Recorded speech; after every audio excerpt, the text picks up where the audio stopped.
እንግዲህ ካልደፈረሰ አይጠራም አይደለ? ትላንትና ኮሜንት ላይ ማለት ነው አንዳንድ ኮሜንት እያየው ነበር፣ ጥቂት ማለት ነው።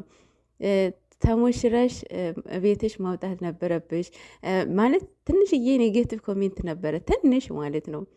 ቅመሟ ታቋታለች አይደለ?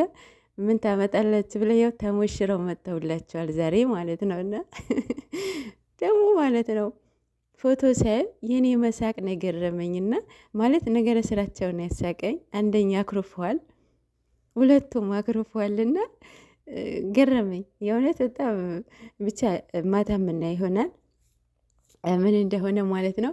ሰላም ሰላም፣ ጤና ይስጥልኝ ውድ የሰኒ ቤተሰቦች፣ እንዴት አደራችሁ? እንደምን አረፈዳችሁ? እግዚአብሔር ይመስገን ሰላም ናቸው። እግዚአብሔር ይመስገንና ኢትዮፕ ባዝባዝ ስል የቅመሟ ፎቶ አየሁኝ ማለት ነው። ተሞሽረው ምናምን በዛ ላይ አኩርፈዋል። ደግሞ ሲያምርባቸው የእውነት ከዚህ በፊትም ሰርተዋል አይደለም?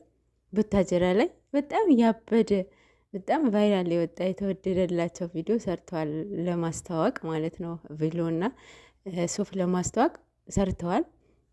የዛኔ በጣም ውብ ነበረች። አሁን ግን ተሸፍናለች። እንግዲህ ሲከፍታት እናያታለን ማለት ነው። ለማንኛውም ትላንትናም ብላችሁ ነበረ በአባትሽ ቤት ታወሽራሽ ህግን ለምን ምናምን እያላችሁ ነበረ። ያው ኔጌቲቭ እንደ ጊዜው ነው መሄድ አለባችሁ። ሲቀጥል እነሱ አንድ ላይ አይደለም ማለት አንድ ግቢ ኖሩ እንጂ አንድ ቤት እኮ እየኖሩ አይደለም።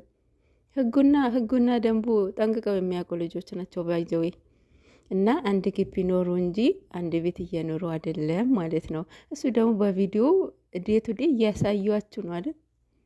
ለማንኛውም ሁሉም ነገር የሚሆነው በጊዜው ነው አይደለ? ማን ያውቃል? ጠብቁ።